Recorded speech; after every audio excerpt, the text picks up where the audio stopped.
Welcome to 101. I'm Rick Kaplan, and my guest today is Michael Wang. He is the principal of Form in Place. Good morning, Michael. How are you, Rick? So we all know a little bit about Form in Place, but you're going to give us a little more insight on what Form in Place is really about. Okay. Well, Form in Place is an architecture and urban planning firm based in Newton, Massachusetts. And it was founded about 10 years ago by two partners and myself. And we all worked previously at a larger architecture firm in Boston that did a lot of large-scale mixed-use development for private developers. And through that, I got particularly interested in the permitting process. A lot of those projects took extended periods of time to get through approvals, and developed an interest in sort of community building and working for the public sector as well, zoning and design guidelines and things like that. And we've found that that's been a really interesting scene to be on between the public sector world and the private development world, and that's largely what Form in Place does. So you are combining those two worlds, the private sector and the public sector. And which do you find easier to work with? Well, that's an interesting question. I enjoy aspects of both, to be honest. Communities, obviously have challenges, both sort of in terms of executing visions, long-term visions, and oftentimes they can be very proactive about it if they have the resources, the staff, the right leadership. But in other instances, smaller communities in particular will need to rely on the private development community or public-private partnerships in order to execute meaningful projects that really help them with economic redevelopment. I do a lot of webinars throughout New England, and there's a lot of small cities, a lot of small towns that have their downtown areas. Mm-hmm. Which were great at one time, and then malls popped up and things like that. And I know a lot of them are starting to restructure those or rebuild that.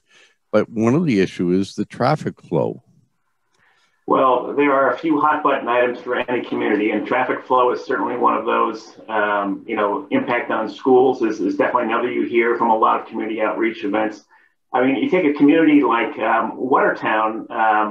There's an example of a city that has very well formed vision documents. They have a comprehensive plan. They have a strategic framework for economic development.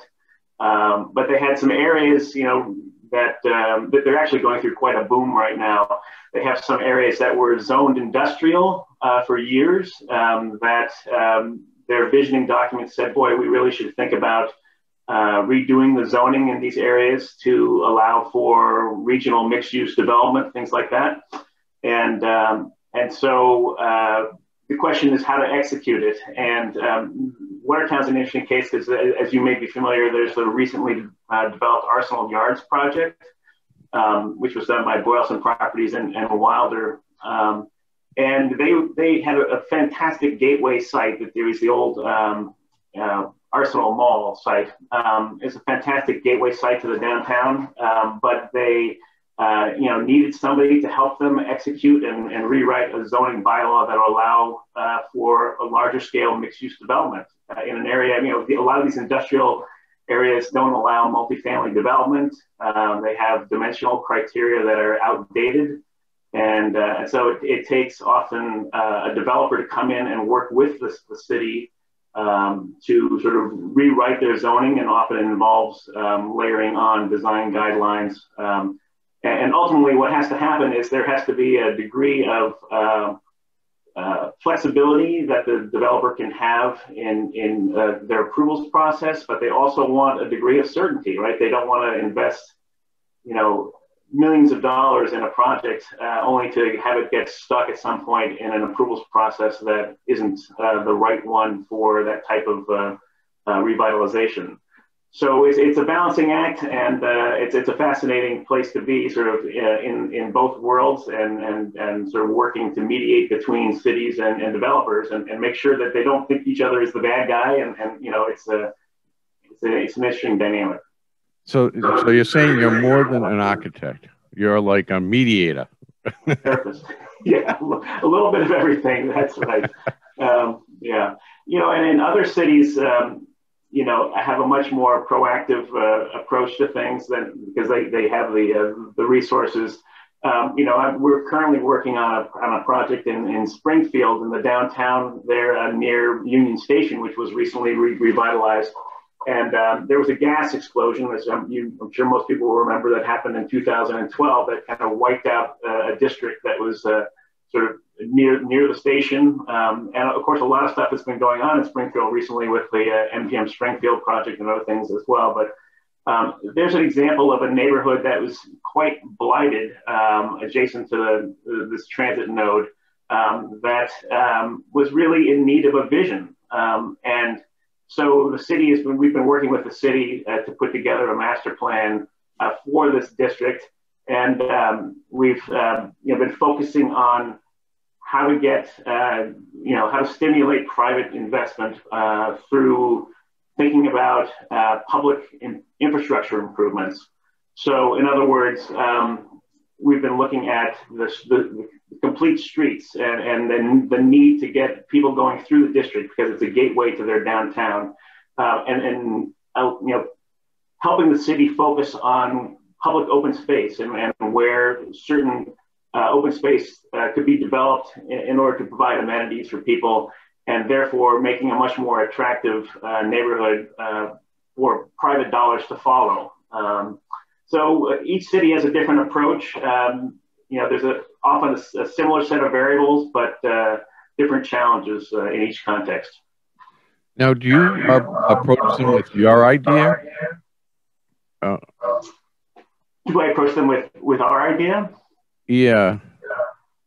Well, I think when you go into a community, and this is something I'm also involved in the Urban Land Institute as a very active member. I serve on the Real Estate Advisory Committee, which does technical assistance panels in conjunction with mass development. And we go into different communities, and essentially it's a day-long charrette, they call it, where you basically do an assessment of the town. You interview stakeholders, and this is happening on a one-day really intense event, but it's kind of this gets extrapolated when you're working with a community on a longer-term project like a master plan. But it's similar in that you are going in there and identifying assets and challenges that exist in the town. So a particular town may really have an asset of being connected to transit, but they may have challenges like they really are lacking in a diverse housing stock.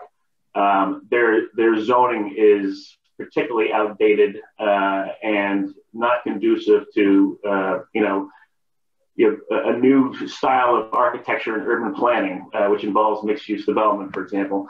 And then a classic challenge is land assemblage and acquisition, and a town not having a catalyzing parcel that is attractive and can be sort of the stimulus for the redevelopment of a district. So oftentimes, as we're doing in Springfield, we put together this master plan strategy that really thinks about implementation and ultimately may work towards an urban renewal plan that helps the city acquire key parcels and target the funding that they need. So it's each one's a little bit of a different puzzle, but it's something like Winthrop is a very different scale than Springfield. We did a master plan for Winthrop as well, but the parallels are fascinating, even though they can often be very different scales from a town to a larger sort of gateway city, if you will. Well, I know there's a lot of a lot of cities and towns that have been around for centuries, and they have these old downtown areas that and you know, there's infrastructure that has to be redone. There's a lot that needs to be updated but some of them are very stubborn and they don't want to go through that process, but they still want to create that downtown area. You know, how do you get around something like that? Well, it really is about consensus building in many respects. I mean, when you say they're stubborn, I think maybe it's more so certain members of a community than it is the leadership, because I think the leadership is always trying to think about, you know, clever strategies for economic development. But there's definitely, in every community, you'll find the NIMBYism, if you will, and people, you know, feeling like the word developer is a bad word, and that, like you said at the beginning, they're worried about the impacts on their community in terms of traffic, their other infrastructure issues, including schools. There's often a concern about gentrification, and that's going to ultimately make their downtown less diverse. But then there, you know, also, Rick, there can be just structural issues in the downtown, like this master plan that we did in 2017 for Winthrop, in conjunction with Mass Development and the Metropolitan Area Planning Commission. You know, there's a relatively small community. It's a very tight-knit community. It's struggling, and it's for a number of reasons. Its downtown is very disconnected from transit. There's a bus loop, but you know, the blue line is a ways away, so there aren't people kind of passing through there on a regular basis. Its downtown does not have a very well-defined set of streetscapes, because there are a lot of uses that aren't necessarily conducive to a walkable downtown, like automobile, you know, repair shops and things like that, which don't really make for attractive pedestrian environments. So I guess the bottom line is, a formula for, you know, revitalizing a downtown is often thinking about the public realm and the connectivity of usable open spaces on one hand, and on the other hand, it's really thinking about how to revitalize the public realm from a streetscape perspective, so that it's an attractive place to be, and you'll have people interested in putting new mixed-use projects in that context. So let's say a developer comes to you, they want to redevelop an area. Yeah. Where do they start? What is their starting point? Do they start with you, or do they start with the town or city where they want to project their start their project?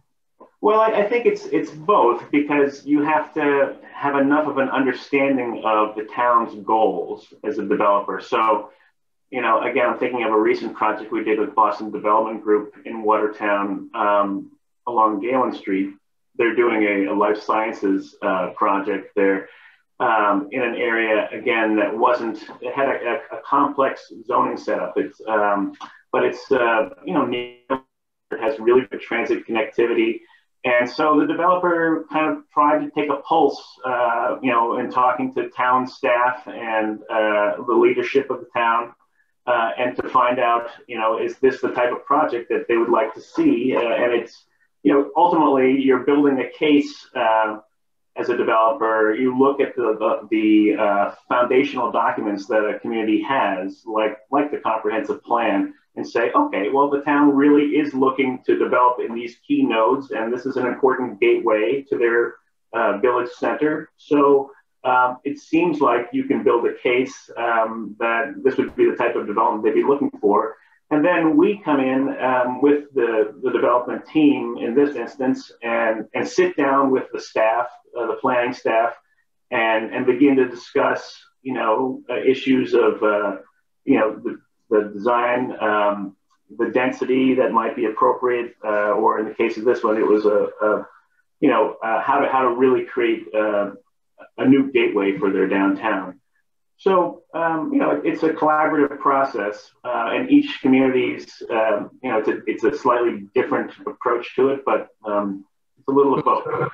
So is it a good idea to, when you start up with the developer, to look at what city and town you're working with and kind of have a theme to fit that city or town? Yeah, I mean, like I just said, I mean, each city or town is a little bit different, and some are more accepting of change. Others are more leery of it. So yeah, I mean, you really do have to have a good pulse on what's happening in the community. So for example, there's some very large scale developments that have been proposed recently in Newton, which is where our office is located. There's the Riverside Station project that Mark Development is doing, and there's the Northland Newton project, both of which are over 1 million square feet of mixed use in a community that is very sensitive about the quality of its village centers. The two sites that these projects are being proposed happen to be, I think in both instances conducive to that scale of development. But it's really important for the community to make sure that they're done in a way that it feels like Newton, in this instance. So, a site like the Riverside Station site, which is right at the end of the Green Line, it's a transit hub. Even though that site is relatively isolated relative to other village centers in Newton, the city really wants to make sure that's done in a thoughtful way. So we were brought in as Newton's urban design on-call consultant to write design guidelines so that the developer, and so in this instance, we're representing the city and helping the city make sure that if they're going to give approvals to a developer at a certain stage of their design, that there's a series of guidelines in place so that when the project actually gets executed, and often it's executed in a phased manner over an extended period of time, that the city ultimately is going to get what they expect in terms of the quality of the architecture, the quality of the placemaking. And so, again, there's an example of working on the other side of the equation, but the knowledge of knowing what a developer needs to get it done and what the city is really looking for, it's that balancing act again. Well, Michael, it's been great talking with you. If people are interested in finding out more about Form in Place or even about you, how would they get in touch with you? Well, you can certainly look us up on the web at www.forminplace.com, or feel free to reach out to me. My email is mwang@forminplace.com, and would love to talk. Well, we appreciate it, Michael. Thank you for watching our interview today with Michael Wang, principal at Form in Place Architects. If you'd like to contact Michael, you can reach him at mwang@forminplace.com, or you can go to their website at www.forminplace.com. I want to thank you again for watching, and I'm Rick Kaplan from the New England Real Estate Journal.